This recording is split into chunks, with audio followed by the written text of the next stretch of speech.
One, two, Osiris here, stuck in the middle. I hope everybody's having a great day. I wanted to take a moment to react to the new Cybertruck footage that's out there. We're still looking at the same prototype that was unveiled before, but this time we get to see it out in the wild. And the reason why I want to talk about it is it's going to be a polarizing vehicle. Let me know in the comments what you think. Do you love it, hate it? Not too many people are in the middle. I know my wife absolutely thinks it's disgusting. I think it's one of the most beautiful, brutal, brash vehicles we've ever seen, like in the history of the world. This is something special. My whole life, I've loved looking at cars ever since I was a kid in magazines. Used to go to the library and look at all the cars in the magazines. But I always hated cars growing up. They depreciate in value, the maintenance is annoying. They're just vehicles out of necessity for me. So I never would want to spend a lot of money on a car because it's just something I need to get me from point A to point B. That's just the way I am. But then I found out about a YouTube channel, Rich Rebuilds. For a while, he was finding Teslas that were damaged and rebuilding them basically from scratch. What an amazing channel. He put cars together, Teslas, like they were puzzles. And when you watched them, I watched every single second of all his rebuild videos on Tesla vehicles. And I became somewhat knowledgeable, as a layperson as to what it was about, flaws and all. That's why I really liked Rich's channel. He gave you all the flaws, everything, and all the good things. And I really like Teslas. They don't have as much maintenance. I'm into tech. They are more of an iPad on wheels than they are a typical combustion engine vehicle. So Tesla got me, a guy who was not into cars, actually hated cars, never thought about trucks ever, into cars, and now excited about a truck. So here are some of the cool reasons I think this is one of the most important vehicles. The reason why I'm putting this up on the channel. I already did a vehicle somewhat on the Cybertruck. It was really on full self-driving. Just I want to touch on why this vehicle, even if you're not into it, even if you think it's ugly, this thing is important, or it will be, I predict. So I want you to look out for it. I want you, if you're watching this video, to be able to say, I knew about this coming because I kind of saw some videos on it. The looks of it are very important. You look at a company like Rivian, they're doing an electric truck, like this is an electric truck. They're doing it, but it looks very typical, standard.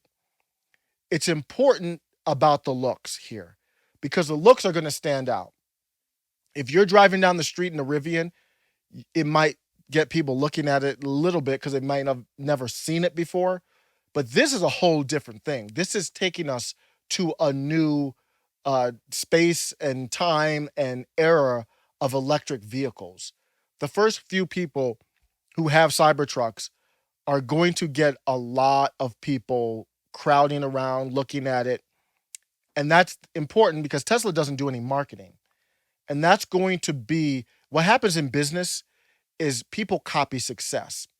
So you see the Cybertruck and it's polarizing, you are going to see other car companies come out with polarizing looks on their vehicles. But it's not designed just to be polarizing. The focus was, let's build the most utilitarian, efficiently manufactured vehicle that we can put together. We don't care about what it looks like. What's going to be the easiest for us to produce at a mass scale? And then we'll look at the looks. That's how they came up with this. They're really going to take this cold rolled hard steel and just fold it together and stamp it. And it's pretty much, that's going to be the process. It's going to be very simplified. Again, in business, you've got to copy that. Tesla's going to be able to sell this base model at $40,000. That's very good price considering what you get for it compared to other trucks out there.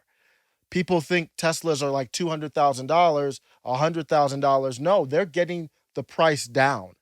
and it's going to only keep on going down. And that's not including any tax breaks or rebates. So if there's a $10,000 or $8,000, you can take that off. They might raise the price a little bit, but that's pretty affordable. So you're going to see other companies copy that method. You have to, because when Tesla gets enough batteries to meet demand, it's over. The Ford, GM, it's over if they can't adapt to do this. Again, they spend millions on advertising. They have millions in debt, billions in debt. Tesla does not, and they don't spend on advertising. They're going to have to adjust. This is like the Model T. It is going to shake up the industry in the same way. It weighs less, safer, stronger, and cheaper. They created their own alloy for this, like their own metal, because Tesla partnered with SpaceX, another Elon Musk company. It gives them advantages. And you could almost say it's a monopoly, it's a concerning type of advantage, but it's an advantage, and no one's saying anything right now. America is a truck country. Trucks. There are an estimate of 1 million pre-orders for this. So here's my big takeaway. My reaction to the videos, it looks to me beautiful, outstanding. I wish there was an SUV version, but it looks excellent, stands out. It looks tough, rugged, minimalist on the inside. It's not going to be for everyone. When you deal with battery vehicles and you're towing and carrying heavy payloads, your range decreases probably about 50%, depending on how heavy it is, the load that you're carrying. But this is the vehicle to look out for. I think they're going to come out with it early, just like the Model Y. They're going to come out with it this year, in my opinion, not on a mass scale. You might see a few thousand this year, and then next year through the roof. So I'm not a financial advisor, but when this vehicle drops, I am invested in Tesla. I am looking at this as one of those landmark moments. It's not going to happen right away, probably, but when you look over the next year or two, not even considering full self-driving, forget about full self-driving, even consider that a cherry on top. When you just look at this dropping, it's going to shake up the industry, and things are up from there. They haven't done anything yet. They have to execute on it. I know, but at this point, Tesla's earned my trust. Let me know what you think. Thanks a lot. Take care.